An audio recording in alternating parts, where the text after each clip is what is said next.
First at 4, it is a dark day for sports fans across the board. Coronavirus concerns wreaking havoc across all levels of competition. We'll talk to Bernie Smilovitz for the latest. Paula. Yeah, and a lot of jittery nerves as our society changes before our very eyes. I talked to an expert who has some thoughts on how we can manage our own nerves so we don't panic ourselves and our children. Karen. All right, looking forward to that. Thank you, Paula. Plus, we are looking ahead to a windy, chilly Friday. Will the weekend be any better? The 4-zone forecast coming your way first at 4. Live from downtown Detroit, home of WDIV and Click on Detroit, Local 4 News First at 4 starts now.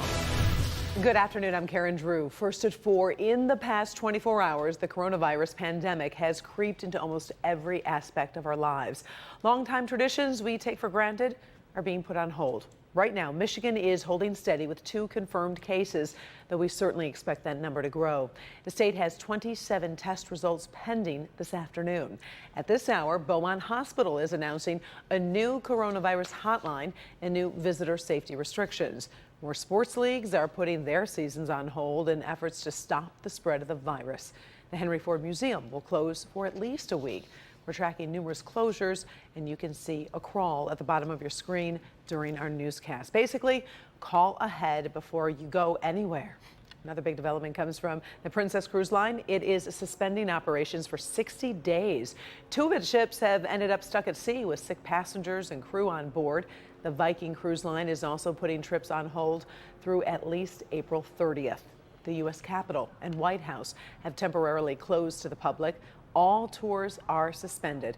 The Capitol building is limiting access to members, staff, and business visitors. Both chambers of Congress are scheduled to go on recess next week, but that could change. And investors not feeling any better after the president's Oval Office address last night. Stocks tumbled so quickly this morning, they triggered the second automatic halt of trading this week. It lasted 15 minutes. But things never really got any better. Take a look at the screen. You can see markets closed, the Dow down 2,300 points. And as we said at the top of the newscast, millions of sports fans had to be disappointed right now. Bernie Smilovitz joins us with all of these cancellations. It is hard to keep track. It seems like new news every 20, 30 minutes. Yeah, no question, but it really had no choice. And it all began just before noon as the Big Ten finally came to their senses, canceled their tournament in Indianapolis. At this time yesterday, the Big Ten, they were welcoming fans and the games were still on, while the NCAA said no fans at their national championship tournament. Last night, the Big Ten said no fans, and today they finally canceled the entire weekend in Indianapolis. We've got highlights, and here's Michigan's team on the court warming up for their noon game with Rutgers when they were told to head to the locker room. The entire tournament has been canceled. We are now, folks, in uncharted territory for sports and society. Now, here's a list of the sports events that have been called off at this moment, and there are many more. The Big Ten tournament, SEC, ACC, Big 12, they're all gone. NHL has suspended their season. MLB has suspended the rest of spring training and will delay the start of the regular season by at least 2 weeks. PGA Tour, they are playing, but they will have no spectators. That begins tomorrow. The ATP tennis has shut down for 6 weeks. MLS is out for 30 days. And number 10, Michigan High School, has also postponed any events. So as you can see, the world is changing quickly. Everyone just has to stay calm, not panic, and understand that we'll all get through this, but it's going to be a period of time. If you're a sports fan, my guess, start renting movies is the best thing you can do. Definitely. Yeah, it leaves a big void. It was such a shocker last night in the middle of that basketball game. Just everything just started tumbling. When once Rudy Gobert tested positive, everybody had to go, and the NBA shut down last night, which we didn't mention today. Well, we'll see you back here at 5 and 6 because I bet there'll be another update. Okay. All right. Thank you, Bernie. World reacting today to President Trump's latest moves to fight the virus. New travel restrictions on European countries are getting a lot of attention. You can see those affected on your screen. Now, the president says the action was necessary to protect Americans. The ban does not affect American citizens coming home as long as they can find a flight, and that is a big issue. It is a 30-day ban on European nationals trying to enter the United States. The European Union is slamming the policy. Many are wondering why the United Kingdom and Ireland were left off the list. Today, one of America's top experts tried to explain that part of the decision before Congress. So when the discussion was, why don't we just start off and say banned from Italy? We were told by the State Department and others that, in fact, you really can't do that because it's sort of like one country, the whole European thing. And the reason I believe that the UK was left out was because there is a difference between the ease of transportation between the European countries and the UK. Airlines, meantime, are scrambling today to adjust to those new restrictions, asking customers to be patient as they try to figure out the new restrictions. So if you're flying soon, call your carrier. And if your travel is later, maybe give them time to catch up and then try to reconnect. So let's bring in Dr. McGeorge right now. Now, one of the issues that keeps coming up is this testing. So many questions around that. Are we able to run enough tests now for Michigan? Do we have enough for doctors? Where do things stand?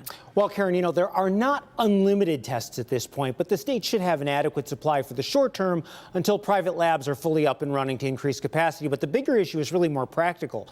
The process of gathering the sample while protecting the provider, the person that's sticking the swab in your nose, completing the necessary paperwork, and broadening the criteria for who can be tested, that's a more complicated logistic, and frankly, that's just not fully addressed at this point. Now, you mentioned putting the swab in the nose, so that is exactly how the test is done. There's no really special...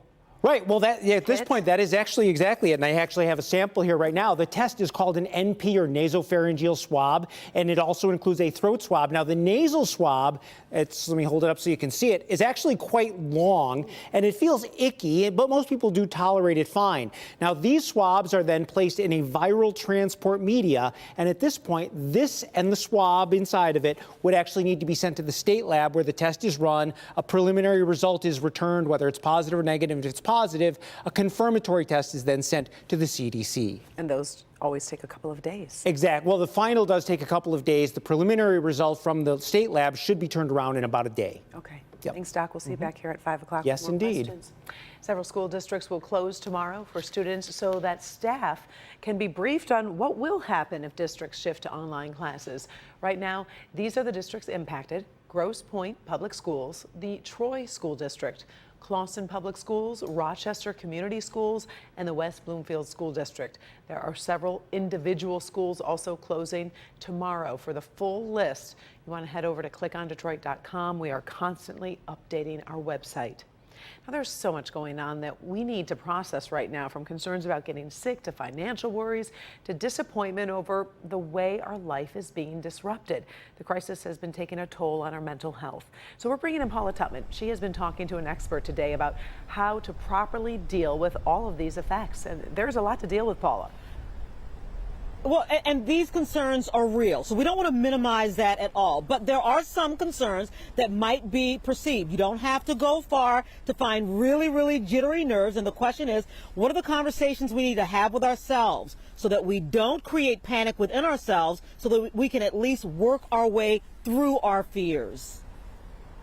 You need only look around the parking lot of any grocery store and see that it is packed in the middle of the day on a weekday, and know that people are anxious and worried. Everybody kind of looks at each other differently, and that kind of thing. But they're all, hurrying, and some people are more considerate and other people don't make eye contact. There are serious things to be concerned about, and everyone's shopping list of anxieties are different. Kids are out of school, childcare, safe travel, who's standing next to you, a whirling cocktail of what ifs and no real answers or clear guidance from many of the people who we generally count on for real answers and clear guidance. They're not getting the right information, and they're going along with their own thoughts. Troy psychologist Dr. Franklin Sollers, clinical director of Sollers and Associates and Psychological Services, says the big picture is terrifying. And so to manage anxiety, perhaps you can start focusing on the small picture. Look at the good things that you can do, things you can control, and the losses, don't exaggerate them and focus on the fact that you'll get through them. He says triage your disappointments and the changing world around you by putting things in perspective. If you lose a basketball game, it's not so bad, really, in the end. If you have to stay home from work and work remotely, that's not a great loss. For children, he says, talk to them in reassuring language. Even if you're not sure, make sure they are sure. Everything will be okay, and together you'll manage. So reassure them that they will be okay. And they will. I think that's honest. And mostly fight the impulses of gravity. Of course, we are all creatures of gravity. But that pulls us down and makes negativity easier by embracing positivity and choosing positive self-speak over the easy route of panic, you can help manage your own nervousness and anxiety. Reassure yourself this will pass. It's being, the viruses are getting smaller in China. This will pass, and if I take care of myself well, I'll be okay. Okay, listen, and we know that if you've got a kid studying abroad, you've got to get them home safely and then figure out quarantine. Or if you just lost 20% in your 401k, it's not that easy to just breathe. But if you're able to manage your fears instead of panicking, then you can start thinking of smaller ways to start figuring your way out of some of these things, or at least keeping yourself from panicking. Karen? All right, some very good coping advice. We appreciate it, Paula. Also, first at 4, coming up new at 5, as school districts consider moving to online lessons, we take a look at concerns about a digital divide and the impact on families. Also new at 5, how first responders are changing their procedures because of coronavirus. And Dr. McGeorge has posted answers to frequently asked questions on our health page on clickondetroit.com. So far, the month of March has been a month of ups and downs in the weather, so let's get a preview of where we are going next. Andrew Humphrey is in this afternoon for Ben. Hi, Andrew. Hey there, Karen. And we're looking at temperatures in the 40s to about 50 degrees. A little bit milder here in the city, including 51 at City Airport, 50 degrees over at Metro Airport. We're looking at chillier conditions. Grab those jackets and windbreakers over in Sandusky. We've got 44 degrees there. Cloudy skies, but it is dry for now. 50 degrees over at Metro Airport. Pressure just under 30 inches of mercury, but it is continuing to fall. We have some moisture on the way, clouds that will lower and thicken. These showers and thunderstorms here in the Ohio Valley, those are going to scoot to our south. No worries about those. You see this thin line of showers that will pass through Chicago and make its way here by later tonight, but not until closer to midnight. So what does that mean overnight and when you wake up tomorrow morning? More on your Friday forecast, your weekend forecast in minutes. All right, thank you very much, Andrew. Still ahead, it is time to be counted. But the Census Bureau is also preparing for coronavirus and how the outbreak might actually inspire you to respond more quickly. And another company throwing out a possible job lifeline to employees of Art Van. We'll be right back.